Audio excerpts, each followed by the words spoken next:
नमस्कार, ANB news देख रहे हैं आप। मैं हूं आपके साथ पल्लवी राजपूत और हमारे खास कार्यक्रम राजधानी लाइव में आप सभी का स्वागत है। और चलिए बुलेटिन की शुरुआत कर लेते हैं राजधानी दिल्ली की खबर के साथ।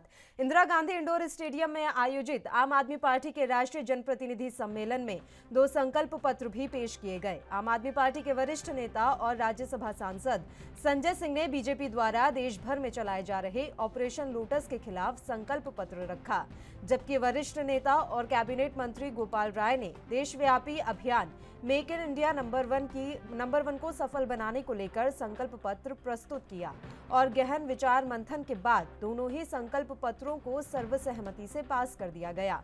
सांसद संजय सिंह ने कहा कि ऑपरेशन लोटस आजाद भारत का सबसे बड़ा स्कैम है। इसमें हजारों करोड़ रुपए की लूट हुई है और इन पैसों से एमएलए खरीदे गए। ऑपरेशन लोटस करने वाले लोग देश के गद्दार हैं।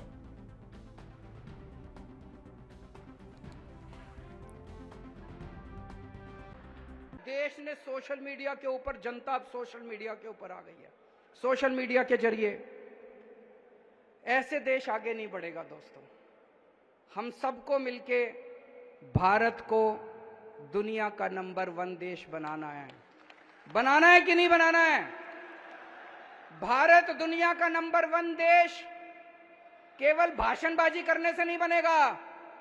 विदेशों में भाषण करके आ जाओ और कह दो हम विश्व गुरु बन गए, ऐसे विश्व गुरु नहीं बनेगा। एक एक बच्चे को अच्छी शिक्षा देनी पड़ेगी, तब भारत दुनिया का नंबर 1 देश बनेगा। भारत को दुनिया का नंबर 1 देश कोई एक आदमी नहीं बनाएगा। जब इस देश का एक एक बच्चा अच्छी शिक्षा पाएगा तभी भारत दुनिया का नंबर 1 देश बनेगा। मेहनत करनी पड़ेगी उसके लिए, मेहनत करनी पड़ेगी उसके लिए। अभी प्रधानमंत्री जी ने ऐलान किया कि 14,500 सरकारी स्कूल ठीक करेंगे। बहुत अच्छी बात है, मैंने बधाई दी उनको। पर 5 साल में 14,500 सरकारी स्कूल ठीक करोगे? देश में 10.5 लाख सरकारी स्कूल हैं। सारे स्कूल ठीक करते करते तो 500 साल लग जाएंगे। अब ये देश रुकने को तैयार नहीं है। देश बेचैन है, देश बहुत बेचैन हो रहा है। 5 साल में सारे सरकारी स्कूल ठीक करने हैं। देश मांग कर रहा है कि अगर दिल्ली के सारे सरकारी स्कूल 5 साल में ठीक हो सकते हैं, अगर पंजाब के सारे स्कूल 5 साल में हम ठीक करके दिखाएंगे, तो पूरे देश के सारे सरकारी स्कूल 5 साल के अंदर ठीक। और इस खबर पर तमाम जानकारी देने के लिए दिल्ली से हमारे संवाददाता राजीव तिवारी समय लाइव जुड़ गए हैं। राजीव, आपसे पूरी जानकारी चाहेंगे। आम आदमी पार्टी के जनप्रतिनिधि सम्मेलन में 2 संकल्प पत्र भी पेश किए गए। किस तरह के ये संकल्प पत्र थे? देखिए, बिल्कुल सही कहा आपने। यहाँ पर बात करें आम आदमी पार्टी के जन संकल्प समन कहते हैं कार्यक्रम की, उसके अंदर लगातार कहीं ना कहीं भाजपा को घेरने की कोशिश की गई और यहाँ तक कि 2 संकल्प जो पत्र पेश किए गए थे उसके अंदर एक तो था दिल्ली के नहीं पूरे देश के स्कूलों को ठीक करने की बात की गई थी, क्योंकि केंद्र सरकार के द्वारा कहीं ना कहीं ये कहा गया था कि 1400 स्कूल जो है उनको सही किया जाएगा, यानी कि रीमोनेटाइज किया जाएगा। मगर यहाँ पर बात करें पूरे देश के अंदर लगभग कह सकते हैं 10 लाख से ज्यादा स्कूल हैं जिनको पूरी तरीके से ठीक करना है। तो यानी कि सीधे सीधे कहीं ना कहीं केंद्र सरकार के ऊपर उन्होंने हमला बोला और यहाँ तक कि ये भी कहा कि अगर दिल्ली के स्कूल ठीक हो सकते हैं, पंजाब के स्कूल अगर 5 साल के अंदर ठीक हो सकते हैं, तो पूरे देश के अंदर क्यों नहीं स्कूल ठीक हो सकते। यहाँ पर शिक्षा के क्षेत्र के अंदर कहीं ना कहीं विकास करने के लिए बहुत बड़ी कोशिश करने की बात की गई है। मगर यहाँ पर बात करें जिस तरीके से भ्रष्टाचार को खत्म करने के लिए, भ्रष्टाचार को भी कहीं ना कहीं आम आदमी पार्टी कहती नजर आ रही है कि दिल्ली के अंदर भ्रष्टाचार काफी हद तक खत्म कर दिया गया है। सरकारी जो दिल्ली के अंदर सरकारी विभाग है उनके अंदर कहीं ना कहीं अब भ्रष्टाचार नहीं है, मगर लगातार कहीं ना कहीं और राज्यों की बात करें तो वहां पर जरूर भ्रष्टाचार देखने को मिल रहा है। लगातार महंगाई जो है वो कहीं ना कहीं बढ़ती हुई नजर आ रही है। महंगाई को लेकर भी कहीं ना कहीं केंद्र सरकार के लिए कहीं ना कहीं संदेश दिया गया कि केंद्र सरकार महंगाई क्यों नहीं कंट्रोल कर रही, क्योंकि जनता कहीं ना कहीं परेशान है।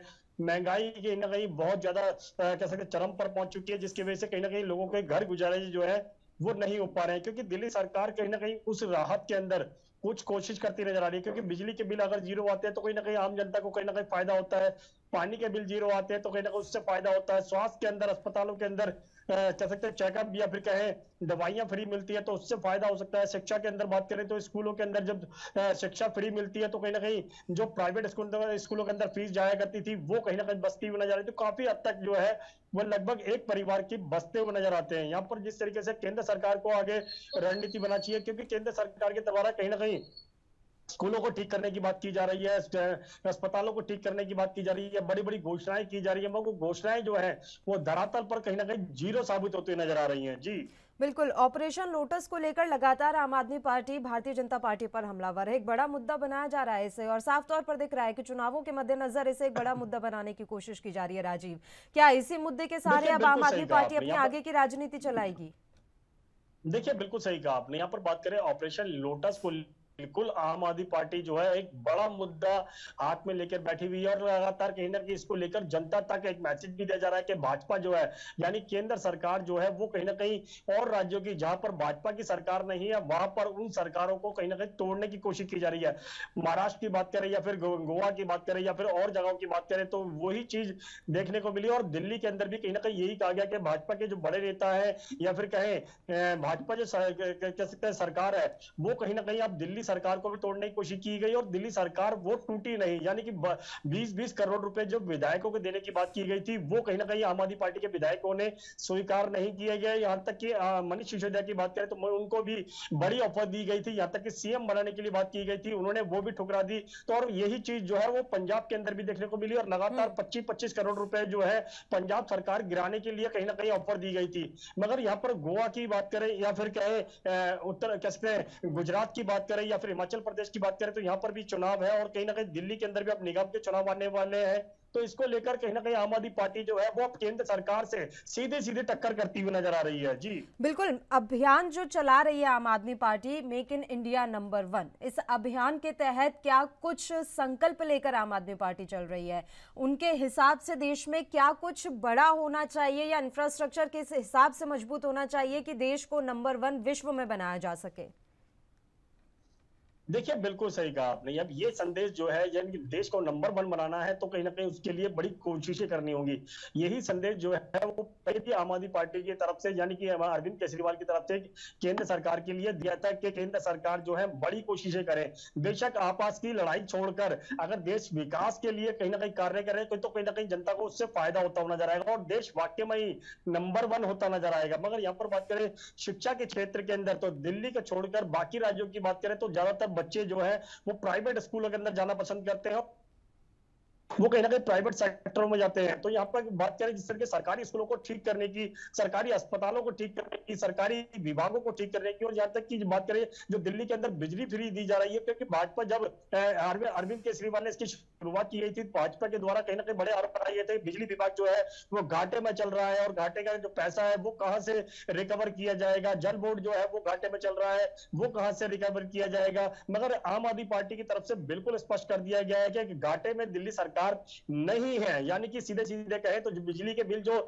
लोगों के जीरो आ रहे हैं वो कहीं ना कहीं जो घाटा बताया जा रहा था वो घाटा नहीं है, वो बल्कि में जनता को फायदा दिया गया, यानी कहीं से कमाई करके दूसरी जगह पर जनता को फायदा देने की कोशिश की। और यही चीज आने वाले अंदर गुजरात के चुनाव के अंदर की बात करें, हिमाचल प्रदेश के चुनाव की बात करें, हरियाणा के अंदर भी चुनाव है वहां पर भी बात करें तो दिल्ली यानी कि आम आदमी पार्टी जो है वो इस तरीके की ऑफर जो है वो जनता तक देती हुई नजर आ रही है। ये भी कहते हुए नजर आ रही है कि भाजपा जो है अगर भाजपा को नहीं चुनना है या फिर उनके जो कार्य से संतुष्ट नहीं है जनता तो उनके पास विकल्प मौजूद है, यानी कि अरविंद केजरीवाल और आम आदमी पार्टी जो दिल्ली के अंदर भी जो रोल मॉडल पेश करती हुई नजर आ रही है। और दिल्ली के ही रोल मॉडल को हिमाचल प्रदेश की बात करें या फिर कहे गुजरात की बात करें या फिर हरियाणा की बात करें वहां पर भी इसी रोल मॉडल को पेश किया जा रहा है ताकि जनता को कहीं ना कहीं फायदा होता हुआ नजर आए। जी बिल्कुल, सबसे बड़ी बात राजीव ये है कि ये जो जनप्रतिनिधि सम्मेलन आम आदमी पार्टी ने राष्ट्रीय स्तर पर आयोजित किया है, सीधे तौर पर ये दिखाने की कोशिश की जा रही है कि आम आदमी पार्टी का संगठन मजबूत है। ये ना सिर्फ बीजेपी के लिए एक संदेश है, अन्य विपक्षी दलों के लिए भी एक संदेश है कि उनकी पार्टी का संगठन कितना मजबूत है और किसी भी तरह का कोई भी ऑपरेशन उनकी पार्टी पर काम नहीं करेगा। कांग्रेस के लिए भी एक तरीके से संदेश है। देखिए बिल्कुल सही कहा। राष्ट्रीय जन प्रतिनिधि सम्मेलन की बात करें तो यहाँ पर जिस तरीके से पहला सम्मेलन किया गया और इसके अंदर कहीं ना कहीं ये संदेश देने की कोशिश की गई कि जो लोग या फिर कहे जो पार्टियां आम आदमी पार्टी को छोटी पार्टी समझ रहे थे, अब वो छोटी पार्टी नहीं है। लगभग कहते 20 राज्यों के जनप्रतिनिधि जो थे वो कहीं ना कहीं उपस्थित हुए थे दिल्ली के अंदर। तो इससे साफ जाहिर है कि बड़ा संदेश देने की कोशिश की जा रही है कि आम आदमी पार्टी अब छोटी पार्टी नहीं है, वो राष्ट्रीय पार्टी बन चुकी है और एक नेशनल लेवल पर उतर चुकी है और कहीं ना कहीं भाजपा या फिर कांग्रेस जैसी पार्टियों को टक्कर देने के लिए मैदान में खड़ी हुई है। तो इससे सीधे सीधे संदेश जाता है कि जो भी इनको आम आदमी पार्टी को कमजोर समझ रहे हैं या फिर ऑपरेशन जो चलाए जा रहे हैं, ऑपरेशन लोटस की बात करें या फिर और तरीके के जो ऑपरेशन चलाए जा रहे हैं, केंद्र जांच एजेंसियों का इस्तेमाल किया जा रहा है, वो कहीं ना कहीं आम आदमी पार्टी के ऊपर कारगर होता हुआ नहीं नजर आएगा। जी बिल्कुल, एमएलए खरीदने की बात यहाँ लगातार सामने आ रही है। चलिए, जब हमने जनप्रतिनिधि सम्मेलन की तस्वीरें देखी तो एक बात ये भी कही जा रही थी कि जो कंपनियां हैं, केंद्रीय जांच एजेंसियां हैं, उनका दुरुपयोग सरकार कर रही है और उन्होंने ये कहा कि आने वाले दिनों में गोपाल राय पर भी इस तरह की कार्रवाई होगी। ऐसी ही कुछ बात उन्होंने मनीष सिसोदिया के लिए भी कही थी और बाद में हमने देखा कि वाकई में उन पर कार्रवाई हुई। पहले से भविष्यवाणी कर रहे हैं केजरीवाल, और क्या वाकई में आने वाले दिनों में गोपाल राय पर भी कोई बड़ी कार्रवाई देखने को मिल सकती है? देखिए बिल्कुल सही कहा आपने। यहाँ पर बात करें जिस तरीके से लगातार पहले जब मैंने अरविंद केजरीवाल ने ये कहा था कि सत्येंद्र जैन को ईडी के द्वारा गिरफ्तार किया गया है और अब कहीं ना कहीं मनीष सिसोदिया की बारी है, तो यानी कि सीधे सीधे पहले से ही भविष्यवाणी कर दी गई थी और वो भविष्यवाणी सच होती हुई भी नजर आई। क्योंकि केंद्र सरकार की जो जांच एजेंसियां हैं या सीबीआई की बात करें, ईडी की बात करें, इनकम टैक्स विभाग की बात करें, तीनों ही जांच एजेंसियों के द्वारा कहीं ना कहीं आम आदमी पार्टी को तोड़ने की कोशिश की गई और यही आरोप जो है बार बार लगाए जा रहे थे आम आदमी पार्टी की तरफ से। और अब भविष्यवाणी जो है कहीं ना कहीं जो जन सम्मेलन के द्वारा की गई अरविंद केजरीवाल के द्वारा के अब गोपाल राय का नंबर है। तो यानी कि सीधे सीधे गए परिवहन विभाग के यानी कि जीटीसी बसों को लेकर जो भाजपा की तरफ से आरोप लगाए जा रहे थे, शायद उसी को लेकर उनका इशारा है कि गोपाल राय का नंबर लग चुका है। यानी कि अब सीधे सीधे गोपाल राय के ऊपर भी जांच एजेंसियां काम करती हुई नजर आएगी। मगर यहाँ पर बात करें मनीष सिसोदिया की, तो मनीष सिसोदिया के ऊपर जैसे शराब नीति को लेकर बड़े बड़े आरोप लगाए गए थे कि 144 करोड़ रुपए का घोटाला है, बड़े घोटाले बताए गए थे। मगर सीबीआई के हाथ में अभी तक ऐसा कोई भी सबूत जो है वो नहीं लग पाया है जो जिसके अंदर ये कहा जा सकता है बहुत बड़ा घोटाला किया गया है। मगर यहाँ पर बात करें जिस तरीके से जांच एजेंसियों की तरफ से अभी तक ना तो कोई सबूत पेश किए गए हैं, ना ही कोर्ट के अंदर ऐसे कोई डॉक्यूमेंट्स पेश किए गए हैं जो मनीष सिसोदिया के बैंक लॉकर से या फिर उनके घर से मिल सके। मगर जिस तरीके से आम आदमी पार्टी जो है विधायकों को तोड़ने की बात की जा रही है, दिल्ली सरकार को गिराने की बात की जा रही है और बड़े बड़े ऑफर दिए जा रहे हैं कि 20 करोड़ रुपए 25 करोड़ रुपए एक विधायक को दिए जाएंगे, तो कहीं ना कहीं बड़े ऑफर जरूर दिए जा सकते हैं। मगर यहाँ पर आम आदमी पार्टी ने भी ये स्पष्ट कर दिया है कि वो कमजोर नहीं है और ना ही उनके बिकाऊ जो चस्पे जो विधायक है वो बिकाऊ है। मगर यहाँ पर जिस तरीके से ईमानदारी से काम करते हुए नजर आ रहे हैं और जनता के लिए काम करेंगे, यही संदेश देने की कोशिश की गई। जी शुक्रिया राजीव, आप हमारे साथ जुड़े तमाम जानकारी देने के लिए। और चलिए खबरों में आगे बढ़ते हैं और राजधानी चंडीगढ़ की खबर का रुख करेंगे। मोहाली की निजी यूनिवर्सिटी में पढ़ने वाली 60 से ज्यादा छात्राओं के नहाने का वीडियो वायरल करने वाले आरोपी युवक सन्नी को हिमाचल पुलिस ने शिमला से गिरफ्तार कर लिया है। इससे पहले पंजाब पुलिस ने वीडियो बनाने वाली लड़की को गिरफ्तार किया था। दोनों आरोपी शिमला के रोहड़ के रहने वाले हैं और एक दूसरे को बहुत पहले से जानते हैं। हिमाचल पुलिस के डीजीपी संजय कुंडू ने बताया कि युवक को गिरफ्तार कर लिया है। इधर मामले में यूनिवर्सिटी प्रशासन और पुलिस के रवैये से नाराज सैकड़ों स्टूडेंट्स ने कैंपस में फिर से प्रदर्शन किया। स्टूडेंट्स ने डीन ऑफिस घेर लिया। उनका आरोप है कि यूनिवर्सिटी प्रशासन और पुलिस मामले को दबा रहे हैं। हालांकि देर शाम स्टूडेंट्स ने मान मनोबल के बाद प्रदर्शन खत्म कर दिया। स्टूडेंट्स को समझाने के लिए मोहाली पुलिस के आला अधिकारी और यूनिवर्सिटी अथॉरिटी मौके पर पहुंची।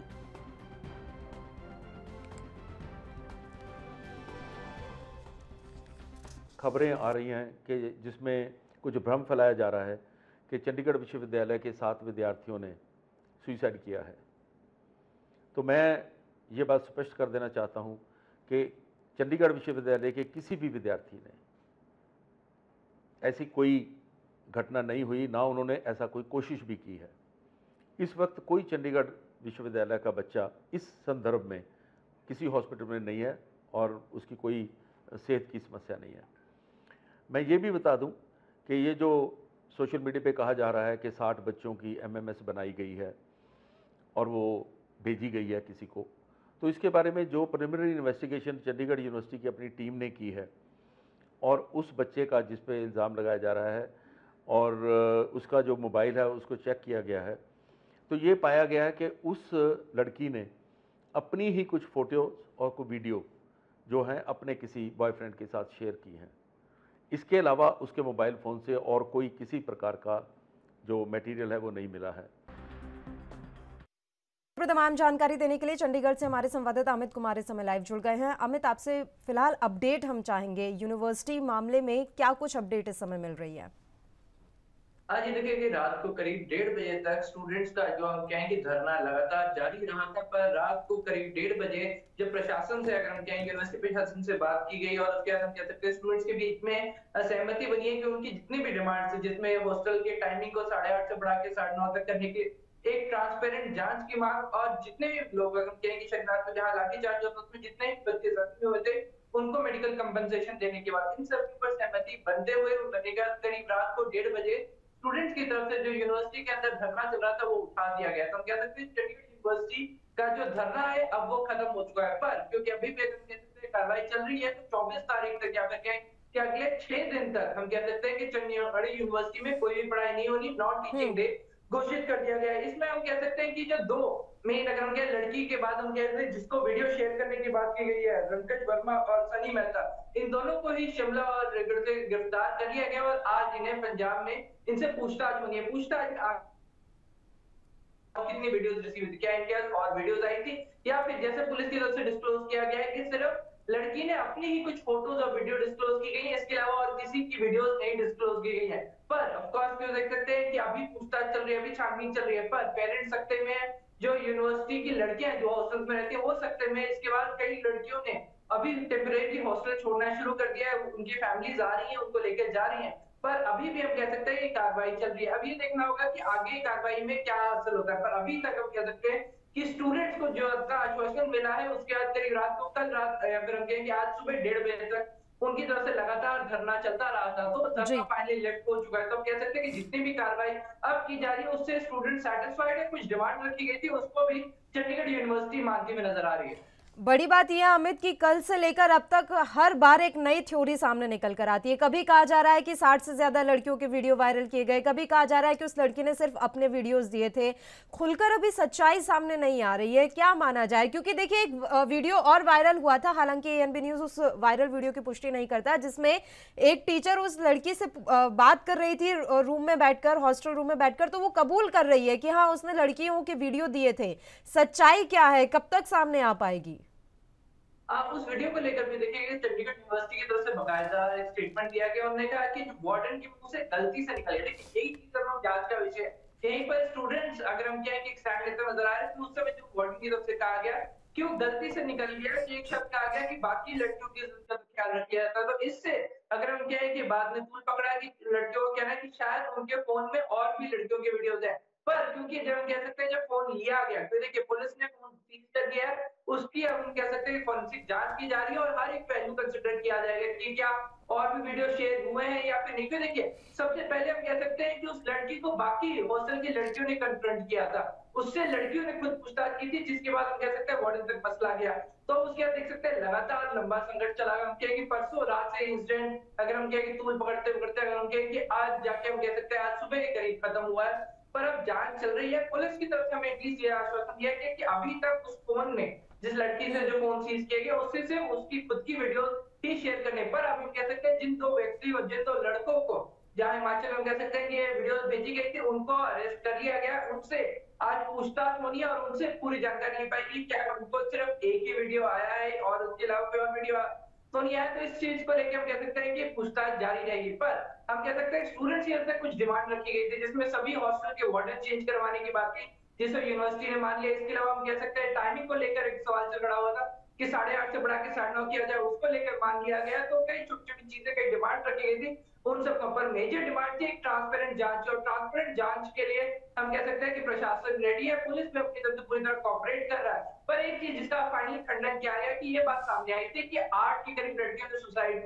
किया है, इस बात को पूरी तरह से नकार दिया गया है। एक लड़की का वीडियो वायरल हुआ था जो बेहोश हुई थी, तो वो उसको सामने क्लियर रखते हुए पुलिस ने बताया कि वो एंजाइटी से बेहोश हुई थी। ऐसा किसी ने भी सुसाइड अटेम्प्ट नहीं किया है, ना ही आसपास के किसी भी हॉस्पिटल, चंडीगढ़ यूनिवर्सिटी का कोई भी स्टूडेंट सुसाइड करने के मामले में एडमिट हुआ है। तो ये चीज क्लियर करते हुए जरूर नजर आए कि किसी ने भी किसी भी तरह का सुसाइड नहीं किया है। चलिए, शुक्रिया अमित, आप हमारे साथ जुड़े तमाम जानकारी देने के लिए।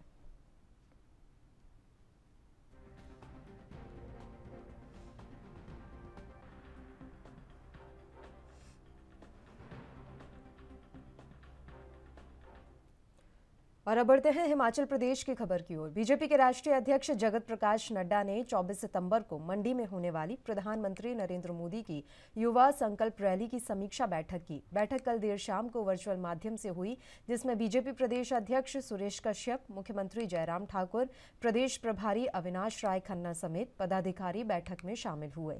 जगत प्रकाश नड्डा ने कहा कि इस युवा संकल्प रैली को सफल बनाने के लिए बीजेपी युवा मोर्चा एकजुट होकर काम कर रहा है और 24 सितंबर को होने वाली प्रधानमंत्री मोदी की रैली ऐतिहासिक होगी। राज्य में पार्टी का एक मजबूत कार्यतंत्र है और हमारी युवा मोर्चा रैली की तैयारियों के लिए बेहतर प्रयास कर रहा है।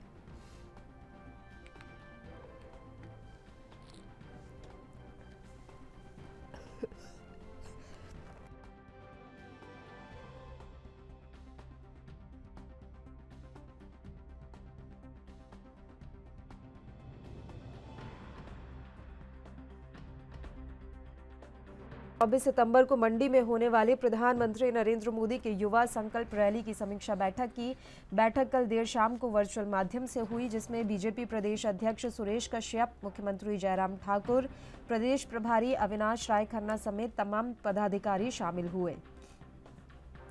जगत प्रकाश नड्डा ने कहा कि इस युवा संकल्प रैली को सफल बनाने के लिए बीजेपी युवा मोर्चा एकजुट होकर काम कर रहा है और 24 सितंबर को होने वाली प्रधानमंत्री मोदी की रैली ऐतिहासिक होगी।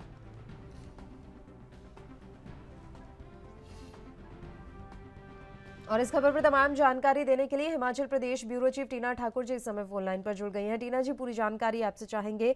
24 सितंबर को प्रधानमंत्री नरेंद्र मोदी की एक रैली है और उस रैली की तैयारियों को लेकर समीक्षा बैठक की गई है।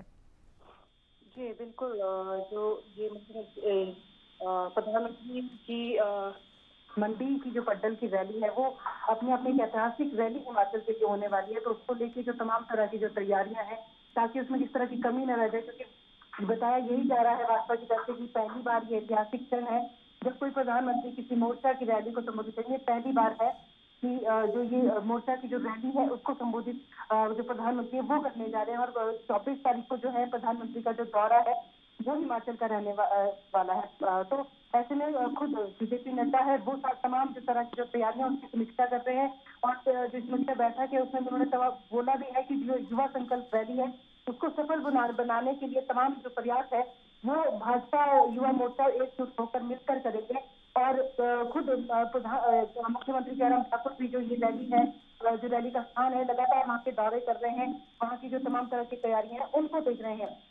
जो राष्ट्रीय उपाध्यक्ष है प्रधान सिंह, उन्होंने भी कहा है कि ये जो 2-3 दिन है अब जो रैली के लिए बचते हैं, इसमें जो ये माहौल है वो तैयार किया जाएगा रैली के लिए और जो युवा है उनको अधिक से अधिक वहां पहुंचाया जाएगा, क्योंकि एक लक्ष्य भाजपा युवा मोर्चा की तरफ से रखा गया है कि 40 साल से कम उम्र के जो 1 लाख तक के युवा है उनको वहां पहुंचाया जाएगा। तो ऐसे में आप देखेंगे कि ये अपने आप में एक ऐतिहासिक रैली अपने आप में साबित होने वाली है। बिल्कुल, मंडी में ये रैली होने वाली है। टीना जी, इस रैली को लेकर अभी मंडी प्रशासन की तरफ से क्या कुछ तैयारियां की जा रही हैं और ये रैली कहां से कहां तक निकाली जाएगी? जी देखिए, ये मंडी का जो पड्डल मैदान है वहाँ पर ये जो रैली है वहाँ पर ये रैली होनी है। और जो ये प्रधानमंत्री की जो ये रैली है इसको लेके जो मंडी के जो प्रशासन है लगातार वो तैयारियां कर रहा है, समीक्षा कर रहा है तैयारियों की। और जो पुख्ता प्रबंध है सुरक्षा को लेकर वो वहाँ पे किए जा रहे हैं। लोक निर्माण विभाग है, भारतीय राष्ट्रीय राजमार्ग प्राधिकरण है, उनको तमाम तरह के निर्देश दिए गए हैं कि जो मंडी की तरफ से आने वाली सड़कें हैं उनको दुरुस्त रखा जाए। और उसके अलावा जो वहाँ के जो आसपास की जो बस स्टैंड है, वाहनों के लिए पर्याप्त पार्किंग की व्यवस्था है, वो मंडी प्रशासन लगातार देखता है कि वहाँ पे जो पर्याप्त पार्किंग की व्यवस्था हो, क्योंकि इतने 1 लाख अगर युवा पहुंचेंगे, बसें वहाँ पहुंचाई जाएंगी तो उनके लिए वहाँ पे पर्याप्त पार्किंग की व्यवस्था होनी चाहिए, तमाम तरह के सुरक्षा इंतजाम होने चाहिए।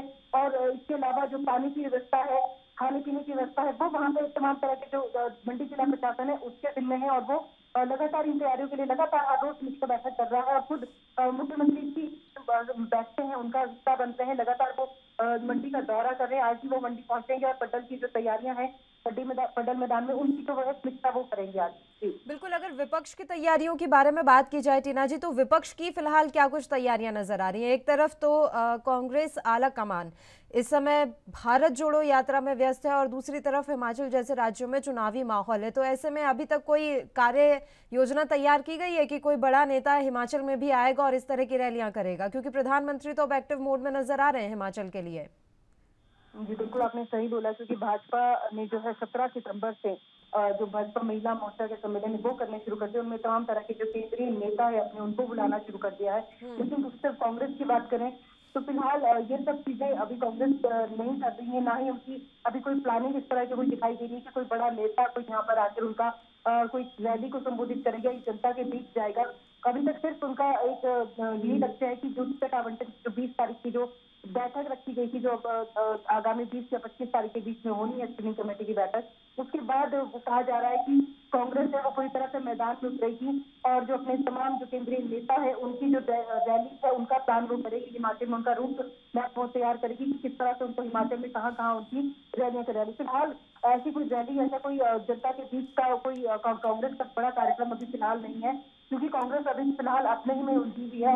और सिर्फ इनका ये है कि सबसे बड़ा नेता इनका हिमाचल पहुंच भी रहा है, वो चारों जो लोकसभा क्षेत्र है वहां पे इनका प्रयास है कि उनमें से किसी एक लोकसभा क्षेत्र में उसकी बड़ी एक प्रेस कॉन्फ्रेंस करवा दी जाए जो भाजपा पे हमलावर रहती है। उसके अलावा अभी फिलहाल जो कांग्रेस का पूरा फोकस है वो सिर्फ टिकट आवंटन की जो प्रक्रिया है, जो टिकट आवंटन के जो ये रह गया हुआ है उनका, उस पर पूरा फोकस वो कर रही है कि कहीं ना कहीं कांग्रेस जानते हैं कि टिकट आवंटन अगर सही से वो करेगी तो आगामी विधानसभा चुनाव में उसको फायदा मिल सकता है। क्योंकि बड़े तौर पर अगर कांग्रेस का एक प्रोसेस देखा जाए तो फिलहाल कहीं कांग्रेस ऐसा माहौल बनाने में कामयाब नहीं होती दिख रही है कि वो भाजपा को यहाँ पे करारी शिकस्त दे सके।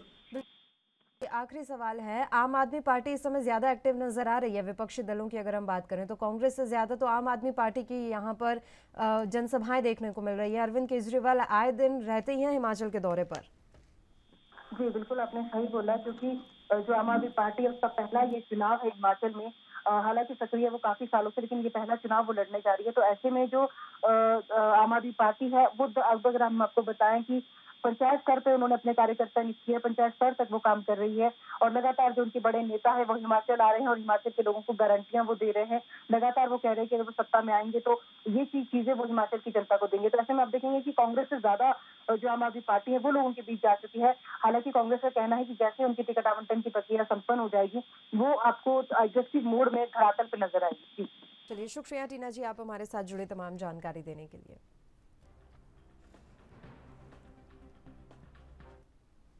बढ़ते हैं राजधानी लखनऊ की खबर की ओर। उत्तर प्रदेश विधानसभा का मानसून सत्र 19 सितंबर यानी कि आज से शुरू हो रहा है। सत्र व्यवस्थित रूप से चलने के लिए उत्तर प्रदेश विधानसभा के अध्यक्ष सतीश महाना ने रविवार को सर्वदलीय बैठक करके सदन सुचारू रूप से चलाने के लिए सभी दलीय नेताओं से सहयोग का अनुरोध किया। विधान भवन में आयोजित सर्वदलीय बैठक में दलीय नेताओं ने विधानसभा अध्यक्ष को सदन चलाने में सहयोग देने का आश्वासन दिया। इसके अलावा कार्य मंत्रणा की बैठक में सदन के एजेंडे पर चर्चा हुई। तय किया गया है कि सदन की कार्यवाही एक दिन महिला विधायक संचालित करेंगी। सदन में प्रश्नकाल के बाद महिला सदस्य विधायी कार्य करेंगे। विधानसभा अध्यक्ष ने सभी दल के नेताओं से अनुरोध किया कि वे अपना अपना पक्ष सदन में शालीनता और संसदीय मर्यादा के अंतर्गत रखें और प्रेमपूर्ण वातावरण में सदन में बहस करें।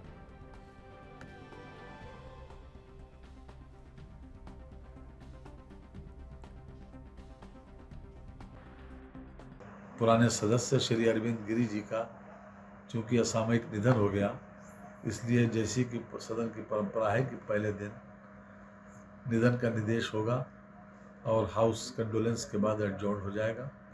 उसके बाद 20 तारीख से विधिवत विधानसभा का विधायी कार्य होंगे और मैं समझता हूं कि आज सर्वदलीय बैठक में भी हमने सभी दलीय नेताओं से अपील भी की है कि वो लोग सदन को सुचारू रूप से चलवाने में सहयोग करें। उन्होंने सबने आश्वस्त भी किया है।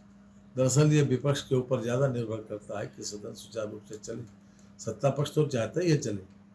माननीय मुख्यमंत्री जी ने तो इसीलिए सदन आहुति करवाया, तो विपक्ष के ऊपर ज़्यादा जिम्मेदारी है। और सदन जिसलिए बना है चर्चा परिचर्चा के लिए, चर्चा हो हर विषय के ऊपर। इस बार एक दिन महिलाओं के लिए भी केवल महिलाओं ही बोलें, महिला सदस्य ही सभी दलों की, और ख़ासतौर से महिला सशक्तिकरण की बात भी हो रही है। तो अपने विषय पर, अपने क्षेत्र के विषय पर, अपने महिला सशक्तिकरण पर महिलाओं को भी मौका मिलेगा कि केवल। और इस खबर पर तमाम जानकारी देने के लिए जितेंद्र चौहान हमारे संवाददाता लखनऊ से समय लाइव जुड़े हुए हैं। जितेंद्र, विधानसभा सत्र को लेकर आपसे पूरी जानकारी चाहेंगे। देखिए, आज यूपी विधानसभा की शुरुआत होने जा रही है और सदन की शुरुआत होगी, और सदन की बात की जाए तो काफी हंगामेदार सदन इस बार नजर आने वाला है, क्योंकि विपक्ष कई मुद्दे को लेकर लगातार तैयारी कर चुका है, चाहे महंगाई या कानून व्यवस्था का मुद्दा हो। लगातार समाजवादी पार्टी ने 19 तारीख से तक ये प्रदर्शन करने की बात कही थी, और उसमें समाजवादी पार्टी हो, आरएलडी हो, सभी अपने अपने मुद्दे को लेकर आज प्रदर्शन करेगी। और साफ तौर पे कहा जा सकता है कि समाजवादी पार्टी सदन की शुरुआत से पहले ही पार्टी मुख्यालय से समाजवादी पार्टी के राष्ट्रीय अध्यक्ष वो अपने विधायकों के साथ पैदल मार्च करेंगे, विधानसभा तक पहुंचेंगे। तो वहीं आरएलडी चौधरी चरण सिंह की प्रतिभा के नीचे बैठ के कई मुद्दों को लेकर वो प्रदर्शन करने का काम करेंगे, और साफ तौर पे कहा जा सकता है कि सदन की शुरुआत से पहले ही कहीं ना कहीं काफी हंगामा देखने को मिलेगा, और कहीं ना कहीं तस्वीरें, हालांकि कल सर्वदलीय बैठक ने मुख्यमंत्री योगी आदित्यनाथ ने सबसे मांग की है, विपक्ष से मांग की है कि सदन को शांतिपूर्ण चलने दिया जाए। जो बात है वो बात रखी जाएगी, और इस बार सदन की बात की जाए तो सदन में काफी कुछ अहम चीजें हैं, जिसमें 22 तारीख को महिलाओं को महिला सशक्तिकरण को बढ़ावा देने के लिए महिलाएं केवल जो महिला विधायक रहेंगी वो कहीं ना कहीं उनकी बात रखी जाएगी और उन्हीं की बात सुनी जाएगी। और साफ तौर पे कहा जाता है 3 से 8 मिनट का समय दिया गया महिलाओं को, और महिलाएं ही उस दिन सदन में बोलेंगी। और साफ तौर पे कहा जा सकता है कि आज सदन की शुरुआत होगी। सदन की शुरुआत से पहले ही कहीं ना कहीं विधायक जिनका निधन हो गया था उनकी कहीं ना कहीं शोकपूर्ण होने के बाद सदन स्थगित कर दिया जाए। कल सदन की शुरुआत होगी, और साफ तौर पे कहा जा सकता है कि सदन इस बार जो यूपी सदन है वो काफी हंगामेदार नजर आने वाला है, क्योंकि लगातार जो विपक्ष है वो हावी नजर आ रहा है, चाहे कांग्रेस हो, समाजवादी पार्टी हो, आरएलडी हो, जिनके जिनके भी विधायक है वो कहीं ना कहीं आज प्रदर्शन करेंगे, और साफ तौर पे सदन की शुरुआत से पहले काफी हंगामा नजर आएगा। बिल्कुल, ये आपसे हम ये भी जानकारी चाहेंगे कि इस बार सत्र में ऐसे कौन से महत्वपूर्ण प्रस्ताव हैं या फिर विधेयक हैं जो पेश किए जाने हैं। देखिए, विधेयक सरकार जब पेश करेगी तो उसमें पढ़ा जाएगा, हालांकि अभी विधेयकों के बारे में नहीं बताया गया, लेकिन ये जो कहा जा सकता है कि विकास से जुड़ी जो चीजें हैं सरकार उनको लाने का प्रयास करेगी, और उत्तर प्रदेश में जो विकास से जुड़ी चीजें हों, व्यवस्था से जुड़ी चीजें हों, उनको कहीं ना कहीं सरकार लाने की शुरुआत करेगी। और जहां सरकार की तैयारी है, कल विधायक दल की बैठक हुई थी, उन्होंने भी साफ तौर पे किस तरह विपक्ष का सवालों का जवाब देना है और क्या क्या सवाल उठाए जा सकते हैं और उन सवालों को जवाब कैसे देना है, इन सब पद पर विधायकों को कल बताया गया। और ये जरूर कहा जा सकता है कि भारतीय जनता पार्टी ने भी तैयारी कर रखी है, और जहां विपक्ष है वो भी एकजुटता के साथ सदन में हंगामा करता नजर आएगा। बिल्कुल, ऐसे कौन से मुख्य मुद्दे हैं जिनको लेकर आज या फिर जितने दिन भी विधानसभा सत्र चलना है उतने दिन तक जमकर हंगामा मचने वाला है? महत्वपूर्ण मुद्दे जिनको लेकर अभी से विपक्ष ने अपनी रणनीति तय कर ली है। देखिए, विपक्ष ने रणनीति बनाना पहले ही शुरू कर दिया था। कानून व्यवस्था का मुद्दा हो, बेरोजगारी का मुद्दा हो, और ऐसे और साथ साथ कई तमाम ऐसे मुद्दे हैं जिनको नहीं कहीं शिक्षा की बात की जाए, चिकित्सा की बात की जाए, और जिस तरह से लखीमपुर खीरी में कांड हुआ उसको लेकर भी कहीं ना कहीं जो कानून व्यवस्था, उन मुद्दों को लेकर भी सरकार कहीं ना कहीं सरकार को घेरने का काम करेंगे, और लगातार इस पर प्रदर्शन होगा। जो विपक्षी पार्टी है वो सरकार को घेरने का काम करेगी। बिल्कुल जितेंद्र, लगातार हम देख रहे हैं कि समाजवादी पार्टी एक्टिव है, तमाम तरह के मुद्दे उठाए जा रहे हैं समाजवादी पार्टी की तरफ से। तो अब ऐसे में ये अभी से महसूस हो रहा है कि इस बार विधानसभा का जो सत्र है वो महज अखाड़ा बनकर रह जाएगा और इसी तरीके की बहस होती रहेगी। कितने दिन तक ये सत्र चलने वाला है? देखिए, 23 तारीख के ही सदन चलेगा, और साफ तौर पे कहा जा सकता है कि 23 सितंबर तक सदन के चलने के दौरान ये, हालांकि विधानसभा अध्यक्ष ने भी कहा, उत्तर प्रदेश के मुख्यमंत्री योगी आदित्यनाथ ने भी कहा कि व्यवस्था को शांतिपूर्ण ढंग से चलने दे और जो मुद्दे हैं अपनी बात रखे जाए। लेकिन विपक्ष लगातार इससे पहले भी हंगामा किया, सदन की शुरुआत से पहले ही हंगामा किया था। समाजवादी पार्टी कार्यालय में विधायक निकले थे, प्रदर्शन किया था, पुलिस ने हालांकि उनको हिरासत में लेके धरना स्थल भेजा था। लेकिन ये जरूर कहा जा सकता है कि आज समाजवादी पार्टी जो मुद्दे हैं, कानून व्यवस्था का मुद्दा हो, बेरोजगारी का मुद्दा हो और ऐसे जो मुद्दे उत्तर प्रदेश में हैं, उन सब मुद्दों को लेकर आज समाजवादी पार्टी के राष्ट्रीय अध्यक्ष, नेता विरोधी दल, वो कहीं ना कहीं आज अपने विधायकों के साथ विधानसभा पहुंचेंगे। लेकिन अब देखने वाली बात ये होगी क्या उन विधायकों के साथ अखिलेश यादव को पुलिस आने देगी या नहीं आने, पैदल मार्च की अनुमति देगी या नहीं देगी, फिलहाल ये देखने वाली बात है। लेकिन ये जो कहा जा सकता है कि विपक्ष पूरी तरह से तैयार है। 2024 का चुनाव नजदीक है, जनता को बताना है और कहीं ना कहीं विपक्ष भी तैयारी में कि जनता को बताकर ही चाहे 24 का चुनाव हो, नगर निकाय चुनाव हो, उन सबको बीच में जो जनता से जुड़े मुद्दे हैं वो विपक्ष लेकर जाने वाला है और उनका सामना सत्ताधारी पार्टी भारतीय जनता पार्टी करने का काम करेगी। चलिए, शुक्रिया जितेंद्र, आप हमारे साथ जुड़े तमाम जानकारी देने के लिए। राजधानी मुंबई का खबर का रुख करते हैं। केंद्रीय मंत्री अनुराग ठाकुर रविवार को उद्धव ठाकरे की शिवसेना पर खूब आक्रामक दिखे। उन्होंने मुंबई में बीएमसी के कामकाज की धज्जियां उड़ाई।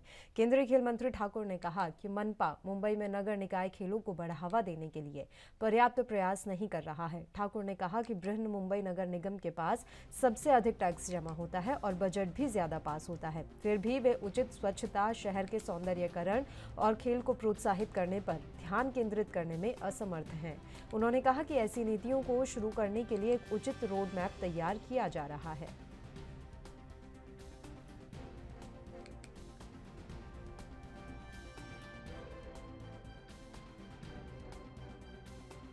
शिवाजी महाराज का नाम आता है, हमें तो प्रसन्नता इस बात की है कि वीर योद्धा छत्रपति हमारे यहाँ पर हो। और मैं तो ये कहना चाहता हूँ कि अगर आज देश में INS विक्रांत जैसा युद्धपोत भी दिया गया जो इतिहास बना और नरेंद्र मोदी जी ने देश को समर्पित करते हुए उसमें भी अगर आप नेवी के फ्लैग में भी देखें, INS विक्रांत पर भी देखें तो अष्टकोण जो लगाया गया वो इतनी बड़ी बात थी। महाराष्ट्र के दिग्गज नेता उस पर चुप रहे। क्यों चुप रहे? क्या वो इस बात से खुश नहीं थे? और जब शिवाजी पार्क पर भी महिला खिलाड़ियों के लिए कुछ सुविधा देने की बात हो तो वो चुप क्यों हो जाते हैं? अगर हम कोई रैली करते हैं तब भी टेम्परेरी टॉयलेट्स लगते हैं जो व्हील्स पर होते हैं, उसको कहीं पे भी आप ले जा सकते हो। ग्रीन रूम्स बनते हैं जिसको आप कभी भी बदल सकते हो, वो परमानेंट स्ट्रक्चर नहीं होता। तो क्या बेटियों के लिए या बच्चों के लिए, बेटा हो बेटी हो, क्या ऐसे ड्रेसिंग रूम, ऐसे टॉयलेट्स की सुविधा वहाँ पे नहीं बन सकती? बन सकती है। उन्हीं टॉयलेट्स को सफाई का काम BMC कर सकता है और वहीं पे चेंजिंग रूम होंगे। बच्चे खेलने आए, कपड़े बदलने की जगह तो हो, कहीं पे कोई भीग कर आया बदलने तो कहीं पे जगह तो होनी चाहिए। और जहाँ से इतने बड़े बड़े खिलाड़ी जिस पार्क से आए हों, शिवाजी पार्क से, जहाँ कितनी एकेडमी चलती हों, वहाँ पर इस अनदेखी ऐसा रवैया कहीं पे उचित नहीं है। और मेरा अनुरोध रहेगा कि इसको जल्द से जल्द किया जाए ताकि खिलाड़ियों को, हमारे युवाओं को, हमारे बच्चों को सुविधाएं मिल सकें। और इस खबर पर तमाम जानकारी देने के लिए हमारे संवाददाता सत्यप्रकाश सोनी इस समय लाइव जुड़ गए हैं मुंबई से। सत्यप्रकाश, अनुराग ठाकुर मुंबई पहुंचे जहां उन्होंने BMC पर तमाम तरह के आरोप लगाए हैं। क्या कुछ कहा उन्होंने अपने संबोधन के दौरान? बिल्कुल पल्लवी जी, देखिए केंद्रीय मंत्री अनुराग ठाकुर इस वक्त मुंबई दौरे पे हैं और मुंबई दौरे के दौरान उन्होंने एक प्रेस कॉन्फ्रेंस के दौरान भारतीय जनता पार्टी के नेतृत्व वाली सरकार का तारीफ करते हुए BMC और शिवसेना को जबरदस्त घेरा है। सीधे तौर पर प्रहार शिवसेना और उद्धव ठाकरे पर करते हुए बताया है कि पिछले 3 दशकों से यानी कि 30 सालों से शिवसेना का कब्जा मुंबई महानगर पालिका पर है, लेकिन मुंबई महानगर पालिका द्वारा भारतीय खिलाड़ियों और जो स्थानिक महानिकाय का खेल है उस पर जो है ध्यान नहीं देती है, यानी कि लापरवाही करती है। खासकर खेल मंत्री अनुराग ठाकुर ने इस बात पर ज्यादा जोर दिया कि मुंबई महानगर पालिका द्वारा खेल भावना को बिगाड़ा जा रहा है, खिलाड़ियों को उत्साहित नहीं किया जा रहा बल्कि उनके मनोबल को गिराया जा रहा है। ऐसे में उनका अनुरोध है कि मुंबई महानगर पालिका में बनी शिवसेना जल्द से जल्द खिलाड़ियों के लिए कुछ करे, अन्यथा भारतीय जनता पार्टी और एकनाथ शिंदे की सरकार जो है इस पर अमल करेगी, जिसमें शिवसेना का भारी नुकसान हो सकता है। बीएमसी में फिलहाल उद्धव ठाकरे की शिवसेना का दबदबा नजर आता है, तो ऐसे में क्या ये बीजेपी की पूरी कोशिश है कि बीएमसी में भी अब भारतीय जनता पार्टी या शिंदे की जो शिवसेना है उसका दबदबा हो जाए, और इसी के लिए अनुराग ठाकुर मुंबई पहुंचे थे? बिल्कुल पल्लवी जी, देखिए मुंबई महानगर पालिका का चुनाव मुंबई में होने वाला है, जिसको लेकर अभी आपने देखा हो कि केंद्रीय गृह मंत्री अमित शाह भी मुंबई आए थे। उस दौरान भी उन्होंने कहा कि इस बार जो है मुंबई महानगर पालिका पर कब्जा भारतीय जनता पार्टी का होगा, एकनाथ शिंदे सरकार को होगा। ऐसे में 214 जो है सीटें का जो है टारगेट दिया गया है, खासकर 200 से ज्यादा सीटें लाने का टारगेट जो है अमित शाह ने दिया है। उसको लेकर एक बार फिर से केंद्रीय मंत्री, खेल मंत्री अनुराग ठाकुर मुंबई पहुंचे हैं और उन्होंने भी मुंबई महानगर पालिका को टारगेट करते हुए शिवसेना को घेरते हुए कहा है कि शिवसेना जो है सबसे ज्यादा टैक्स वाली पार्टी है, सबसे ज्यादा जो है बजट वाली पार्टी है, सबसे ज्यादा बजट मुंबई महानगर पालिका को दिया जाता है। लेकिन मुंबई महानगर पालिका में जो काम चल रहा है वो बेहद घटिया किस्म का चल रहा है, क्योंकि लगातार भ्रष्टाचार सामने आ रहा है, जिसको लेकर पूर्व मुख्यमंत्री डिप्टी सीएम देवेंद्र फडणवीस से कैग का जो है रुख किया है। कैग में जो है इस पूरे मामले की जो शिकायत दी है, जिसमें जांच होना बाकी है। अब ऐसे में कैग की अगर रिपोर्ट आती है तो जाहिर तौर पर मुंबई महानगर पालिका में बड़ा भ्रष्टाचार सामने खुलकर आ सकता है, जिसको लेकर अनुराग ठाकुर ने शिवसेना को चेतावनी दी है कि अगर इस पूरे मामले में सही ढंग से सहयोग नहीं किया गया तो भारतीय जनता पार्टी का अगला महापौर जरूर होगा। बिल्कुल, आपसे ये भी जानकारी चाहेंगे सत्य प्रकाश कि उचित स्वच्छता को लेकर भी सवाल उठाए हैं। स्वच्छता के मसले में क्या वाकई में बीएमसी फेल नजर आ रही है? बिल्कुल, जिस तरह से अनुराग ठाकुर ने कई जो है उदाहरण दिए हैं, खासकर शिवाजी मैदान में तमाम खिलाड़ी खेलते हैं। अब ऐसे में शिवाजी मैदान से ही सचिन तेंदुलकर और अजय जडेजा जैसे तमाम खिलाड़ी बाहर निकले हैं। विनोद कांबली जैसा खिलाड़ी जो है अंतर्राष्ट्रीय स्तर पर खेले हैं। ऐसे में शिवाजी मैदान के बगल में अगर जो शौचालय बनाया गया है वहां साफ सफाई नहीं होगी तो जाहिर तौर पर यह सवाल खड़ा होता है कि जिस खेल भावना से अंतर्राष्ट्रीय खिलाड़ी यहाँ आते हैं और उनके लिए वो सुविधा नहीं दी जाती है, तो यह सवाल खड़ा होता है मुंबई महानगर पालिका पर। ठीक उसी तरह से अनुराग ठाकुर ने मुंबई महानगर पालिका को टारगेट करते हुए बताया है कि ऐसे खेल भावना को बिगाड़ने वाले मुंबई महानगर पालिका और शिवसेना को बख्शा नहीं जाएगा। आने वाले समय में शिवसेना के इसका मुंहतोड़ जवाब दिया जाएगा। उचित यही होगा कि शिवसेना इस पूरे मामले में गंभीरता ले और तुरंत जो है खिलाड़ियों के लिए इस तरह की सुविधा मुहैया करवाए। बिल्कुल, अनुराग ठाकुर ने यह भी कहा है कि सबसे ज्यादा बजट जो है वो बीएमसी के पास ही होता है। इस दावे में कितनी सच्चाई है सत्य प्रकाश? बिल्कुल पल्लवी जी, देखिए ये किसी से छुपा नहीं है कि मुंबई महानगर पालिका का जो बजट होता है एक राज्य के बजट से ज्यादा होता है। ऐसे में मुंबई महानगर पालिका द्वारा अगर इस तरह की सुविधाएं आम जनता या आम खिलाड़ियों को नहीं दी जाती है तो जाहिर तौर पर हर कोई सवाल उठा सकता है। खासकर मुंबई महानगर पालिका में जिस स्वच्छता को लेकर सवाल खड़े होते हैं, इसके अलावा रोड को लेकर खड़े होते हैं, ये तमाम सवाल जो है बताते हैं कि किस तरह से मुंबई महानगर पालिका में बड़े पैमाने पे भ्रष्टाचार किया जा रहा है। इसको रोकना बेहद जरूरी होगा। यही वजह है कि एकनाथ शिंदे और भारतीय जनता पार्टी की सरकार जो है आने वाले समय में मुंबई महानगर पालिका पर कब्जा करने वाली। चलिए, शुक्रिया सत्य प्रकाश, आप हमारे साथ जुड़े तमाम जानकारी देने के लिए। बढ़ते हैं छत्तीसगढ़ की खबर की ओर। छत्तीसगढ़ के मुख्यमंत्री भूपेश बघेल भेंट मुलाकात कार्यक्रम के अंतर्गत 19 सितंबर को बालोद जिले में आम जनता से मुलाकात कर शासकीय योजनाओं और कार्यक्रमों के संबंध में फीडबैक लेंगे। मुख्यमंत्री दिल्ली राजहरा में आयोजित रोड शो में शामिल होंगे और वहां विभिन्न समाज एवं संगठनों के प्रतिनिधियों से मुलाकात करेंगे। तय कार्यक्रम के अनुसार मुख्यमंत्री 19 सितंबर को गुंडरदेही में अधिकारियों की बैठक लेकर शासकीय योजनाओं और कार्यक्रमों की अद्यतन स्थिति की समीक्षा के बाद विभिन्न विकास कार्यों का शिलान्यास और लोकार्पण करेंगे। मुख्यमंत्री इसके बाद हेलीकॉप्टर से डोंडी लोहारा विधानसभा क्षेत्र के माली घूरी पहुंचेंगे और वहां आम जनता से भेंट मुलाकात करेंगे। मुख्यमंत्री इसके बाद कुसुम कसा जाएंगे और वहां आम जनता से भेंट मुलाकात करेंगे। मुख्यमंत्री शाम दल्ली राजहरा में आयोजित रोड शो में शामिल होंगे।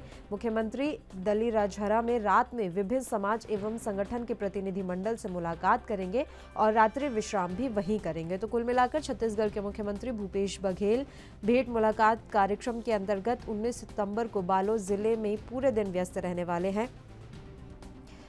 मुख्यमंत्री दल्ली राजहरा में आयोजित रोड शो में शामिल होंगे और वहां विभिन्न समाज एवं संगठन के प्रतिनिधियों से भी आज मुलाकात करेंगे।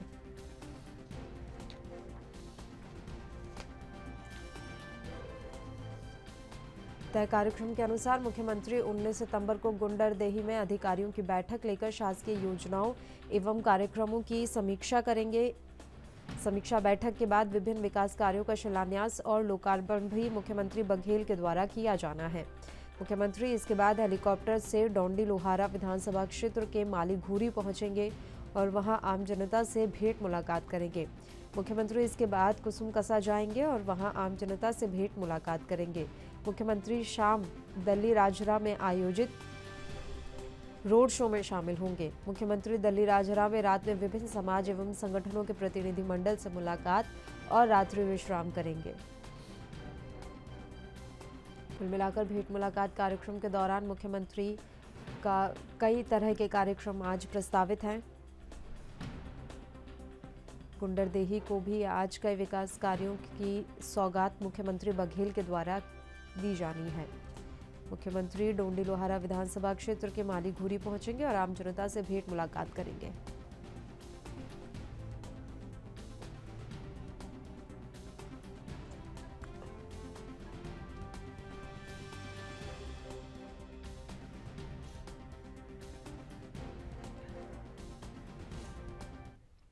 और इस खबर पर तमाम जानकारी देने के लिए हमारे संवाददाता रायपुर से अखिलेश तिवारी समय लाइव जुड़ गए हैं। अखिलेश, पूरी जानकारी आपसे चाहेंगे। आज मुख्यमंत्री बघेल के क्या कुछ कार्यक्रम प्रस्तावित है?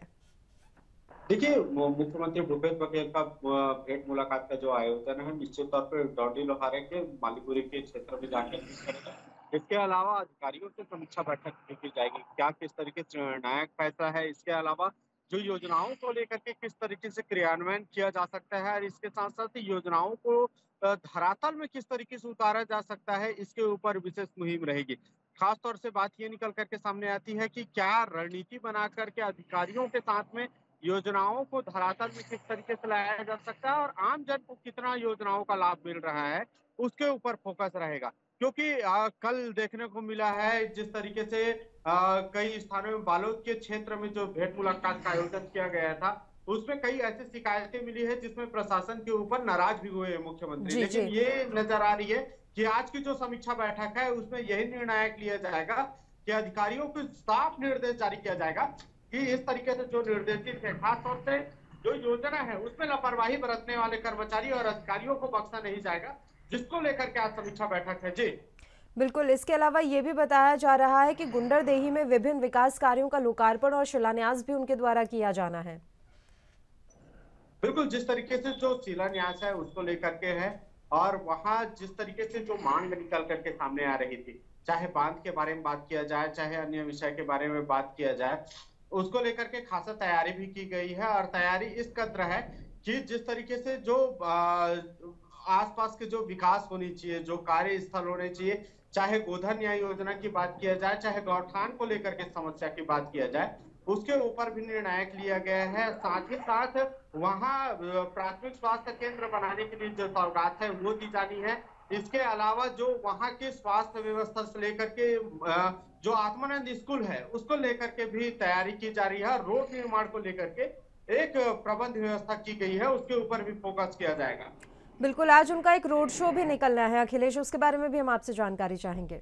देखिए, रोड शो जो निकलने जा रही है वो निश्चित तौर पे एक नया मुहिम के तौर पे भी देखा जा रहा है। रोड शो इस तरीके से निर्णायक माना जा रहा है कि जिस तरीके से रोड शो के बारे में बात की जाए तो उसमें लोगों से आम जन मुलाकात करेंगे। रोड शो के दौरान में ही कई ऐसे परिचित हैं जो भेंट मुलाकात में नहीं उपस्थित हो पाते हैं, जिसकी वजह से रोड शो का आयोजन किया गया है। और रोड शो में सीधा सीधा आम लोगों से ही रूबरू हो जाते हैं मुख्यमंत्री, और लोगों की समस्या जो है वो सीधा तौर पे लिया जाता है। तो ये रोड शो बेहद इंपॉर्टेंट है। और इसके अलावा एक बात और निकल करके सामने आती है कि जिस तरीके से जो रोड शो का आयोजन है उसमें जो आसपास के जो लोग हैं और जो लंबी दूरी तय करनी चाहिए उसको लेकर के ही खासा तैयारी की व्यवस्था जो की गई है वो सुनिश्चित की गई है। पल्लवी जी, ठीक है, विभिन्न समाज और संगठनों के प्रतिनिधिमंडल से मुलाकात का भी कार्यक्रम है। किस तरह के ये प्रतिनिधिमंडल हैं जो सीएम से मुलाकात करना चाहते हैं, और क्या अपनी समस्याओं को लेकर या फिर अपनी कोई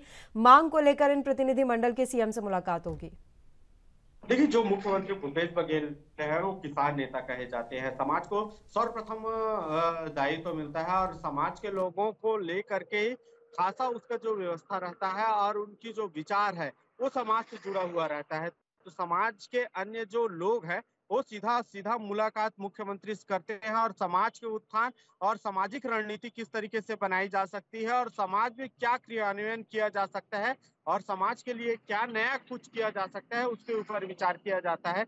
इन्हीं मांगों को लेकर के सामाजिक जो संगठन है वो मुलाकात करने जा रहे हैं और समाज के जो लोग हैं वो मुख्यमंत्री से मुलाकात करके अपनी जो नई विचारधारा है और जो मांग है उसको पटल में रखने की जो प्रक्रिया है वो करते हैं। जी बिल्कुल, आखिरी सवाल है अखिलेश, चुनावों के मद्देनजर अभी से कितना एक्टिव दिखाई दे रही है कांग्रेस पार्टी या खुद सीएम?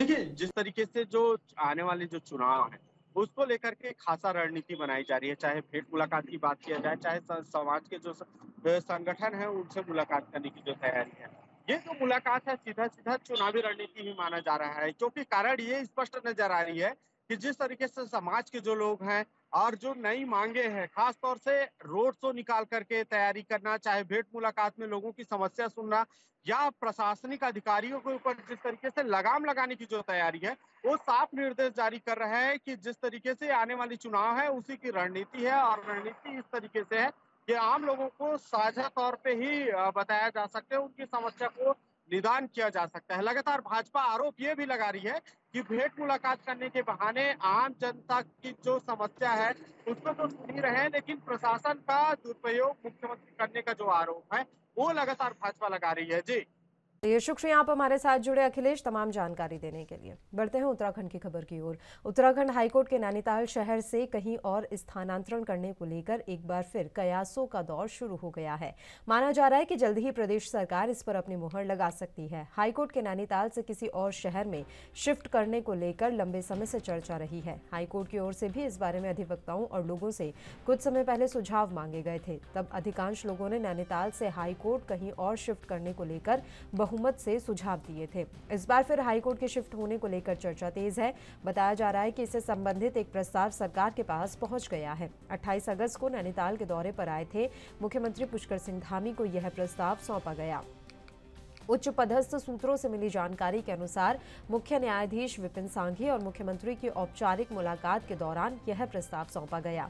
यह भी पता चला है कि मुख्यमंत्री की ओर से प्रस्ताव पर विचार करने की बात कही गई है। अब सरकार के पाले में गेंद है और माना जा रहा है कि सरकार इस पर जल्द ही कोई निर्णय ले सकती है। यहाँ ये भी बता दें कि हाईकोर्ट के हल्द्वानी के गोलापार शिफ्ट होने को लेकर लंबे समय से चर्चा हो रही है। बताया जा रहा है कि गोलापार में इसके लिए भूमि का चयन भी कर लिया गया है। सरकार की सहमति के बाद वन भूमि के हस्तांतरण की प्रक्रिया शुरू हो सकती है।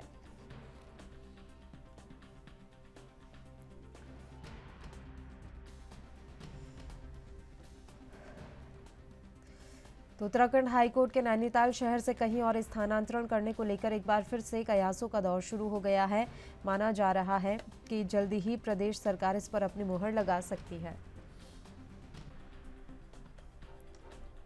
इस खबर पर तमाम जानकारी देने के लिए हमारे संवाददाता अमित चौधरी इस समय हमारे साथ फोन लाइन पर जुड़ गए हैं। अमित, आपसे पूरी जानकारी चाहेंगे। उत्तराखंड हाईकोर्ट को नैनीताल से कहीं और शिफ्ट करने को लेकर एक बार फिर से कयासों का दौर शुरू है। बिल्कुल पल्लवी, आपको बता दूं हाईकोर्ट को लेकर के लंबे समय से बयान लगाए जाते हैं, लेकिन और भी जाते हैं यहाँ बीते 28 अगस्त दौर पर जब मुख्यमंत्री उनको प्रस्ताव सौंपा गया, यहाँ के मुख्य न्यायाधीश और मुख्यमंत्री का मुलाकात दिया गया था और मुख्यमंत्री के द्वारा कहा भी गया था कि कोई कार्रवाई की जाएगी।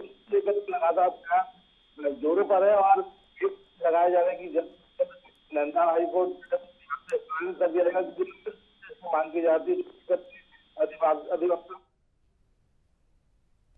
अमित, आपकी आवाज़ क्लियर नहीं आ रही है, एक बार फिर से हम आपकी फोन लाइन पैच करते हैं। तो उत्तराखंड हाईकोर्ट के नैनीताल शहर से कहीं और स्थानांतरण करने को लेकर एक बार फिर से कयासों का दौर शुरू हो गया है। माना जा रहा है कि जल्द ही प्रदेश सरकार इस पर अपनी मुहर लगा सकती है। हाईकोर्ट के नैनीताल से किसी और शहर में शिफ्ट होने को लेकर लंबे समय से चर्चा रही है। हाईकोर्ट की ओर से इस बारे में अधिवक्ताओं और लोगों से कुछ समय पहले ही सुझाव मांगे गए थे।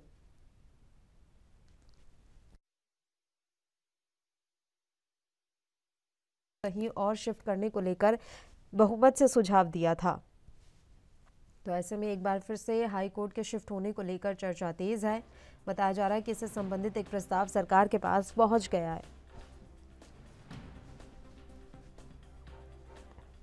हमारे संवाददाता अमित चौधरी एक बार फिर से फोन लाइन पर जुड़ गए। अमित, मेरी आवाज मिल रही है आपको? जी जी पल्लवी। अमित, अब आप अपनी बात जारी रखिए, पहले आपकी आवाज साफ नहीं आ रही थी, बताइए। पल्लवी, मैं यही कहना चाह रहा था कि लगातार लंबे समय से इसकी प्रक्रिया को लेकर के लगातार कार्रवाई जारी थी और कयास कहीं ना कहीं अब इसलिए तेज हो गए हैं क्योंकि यहाँ पर जो मुख्य न्यायाधीश है हाईकोर्ट के, उनकी और मुख्यमंत्री की जो औपचारिक मुलाकात हुई थी उसके बाद प्रस्ताव दिया गया था और इस प्रस्ताव में मुख्यमंत्री की तरफ से आश्वासन दिया गया था कि कोई ठोस कार्रवाई की जाएगी। और मैं आपको बता दूं कि लंबे समय से भूमि चयन को लेकर के लगातार प्रस्ताव जा रहे थे, जिसमें हल्द्वानी के पास, रानीबाग के पास बना HMT की भूमि को भी लेकर लगातार कहा जा रहा था और वहीं हल्द्वानी के समीप जो यहाँ पर गौलापार जो क्षेत्र है वहाँ पर जो वन भूमि को लेकर के यहाँ पर लगातार कहा जा रही थे और वहाँ पर भूमि चयन कर लिया गया है। इसको लेकर जानकारी मिल रही जो सूत्रों के मुताबिक अगर माने तो, और उसको लेकर के यहाँ पर कार्रवाई की जा सकती है और हल्द्वानी के गौलापार में कहीं ना कहीं हाईकोर्ट आ सकता है। इसको लेकर क्या तेज है क्योंकि जो वन भूमि के स्थानांतरण को लेकर के यहाँ पर सरकार की तरफ से कार्रवाई की जा सकती है। पूरी तरीके से कहा जाएगा कि अब यहाँ पर जो न्यायाधीश है उनकी तरफ से प्रस्ताव जा चुका है, अधिवक्ताओं ने अपने मत दे दिए हैं। अब जो गेंद है पूरी तरीके से सरकार के पाले में, सरकार को डिसीजन लेना है कि कब यहाँ पर हाईकोर्ट शिफ्ट होना है और कहाँ पर होना है। हालांकि भूमि चयन का कार्य हो चुका है, गौलापार में ये भूमि यहाँ पर सरकार ने देख ली है और कई जगह देखने के बाद यहाँ पर स्थानांतरण करने की जो बात है वो कहीं ना कहीं हो सकती है। तो एक बड़ी खबर ये उत्तराखंड से आ रही है कि हाईकोर्ट जो लंबे समय से मांग थी उसको बदलने की, उसको कहीं ना कहीं अब उसको अमलीजामा बनाया जा सकता है और सरकार के द्वारा यहाँ पर हाईकोर्ट को नैनीताल से कहीं और शिफ्ट करने की जो कवायद है वो की जा सकती है। बिल्कुल, आपसे ये भी जानकारी चाहेंगे, ऐसी अभी बातें सुनने में आ रही है, कुछ जानकारी मिल रही है कि गोलापार में भूमि भी चयनित कर ली गई है, बस सरकार की हामी का इंतजार है और उसके बाद हस्तांतरण की प्रक्रिया शुरू की जाएगी। अमित? बिल्कुल पल्लवी, मैं आपको वही बता रहा था कि लगातार जो लंबे समय से यहाँ पर कयास लगाए जा रहे थे कि हाईकोर्ट शिफ्ट हो सकता है नैनीताल में, क्योंकि नैनीताल की अगर बात करें तो जो क्षेत्र वहाँ पर VIP मूवमेंट काफी रहता है और पर्यटन क्षेत्र है, तो कहीं ना कहीं दिक्कत वहाँ पर काफी ज्यादा हो रही थी। वो वहाँ पर स्पेस नहीं मिल पा रहा था हाईकोर्ट के होने के बाद, तो उसको लेकर के लगातार कहा जा रहा था कि हाईकोर्ट को यहाँ शिफ्ट करना चाहिए। लगातार लोगों की तरफ से मांग की जा रही थी, अधिवक्ताओं की तरफ से मांग की जा रही थी। यहाँ पर राय मशवरा किया गया अधिवक्ताओं से, उन्होंने प्रस्ताव भी भेजा। हाईकोर्ट के जो मुख्य न्यायाधीश है उनकी तरफ से मुख्यमंत्री को प्रस्ताव जा चुका है। सरकार ने इस पे चिंतन करने की बात की और कोई ठोस कार्रवाई करने की बात की। उसके बाद गौलापार में यहाँ पर जमीन लगातार ढूंढी जा रही थी और जगह का यहाँ पर सुनाई आ रहा है कि यहाँ पर जगह का चयन हो चुका है। वन भूमि जरूर है, उसको स्थानांतरण करने की यहाँ पर कार्रवाई की जा रही है। अब जो गेंद है पूरी तरीके से सरकार के पाले में है। अब सरकार जब निर्णय लेगी तो उसके बाद से कार्रवाई शुरू हो जाएगी उसको स्थानांतरण करने की हाईकोर्ट को। और पूरी तरीके से अगर ये गौलापार क्षेत्र में हाईकोर्ट आता है तो लोगों को सहूलियत हो सकती है आने जाने को लेकर के। और नैनीताल में जो अत्यधिक दबाव बना रहता था प्रशासन के ऊपर VIP मूवमेंट को लेकर के और पर्यटन को लेकर के, तो उसको लेकर के यहाँ पर दिक्कतें सही हो सकती है। और हाईकोर्ट अगर गौलापार में आता तो वहां पर स्थिति काफी बदल सकती है चीजों को लेकर के और वहां पर जो है हाईकोर्ट की जो यहाँ पर जो कार्रवाई होती है वो चल सकती है और उसको लेकर के यहाँ पर सरकार जो यहाँ पर फैसला लेगी उसके अनुसार यहाँ पर कार्य किया जाएगा। चलिए, शुक्रिया अमित, आप हमारे साथ जुड़े तमाम जानकारी देने के लिए। तो आपको बता दें कि उत्तराखंड हाईकोर्ट को नैनीताल से शिफ्ट करने के लिए कयासों का दौर एक बार फिर से शुरू हो चुका है। और इसी के साथ राजधानी लाइव में फिलहाल के लिए इतना ही। मुझे दीजिए इजाजत। देश और प्रदेश की तमाम ताज़ा खबरों के लिए आप बने रहिए हमारे साथ। नमस्कार।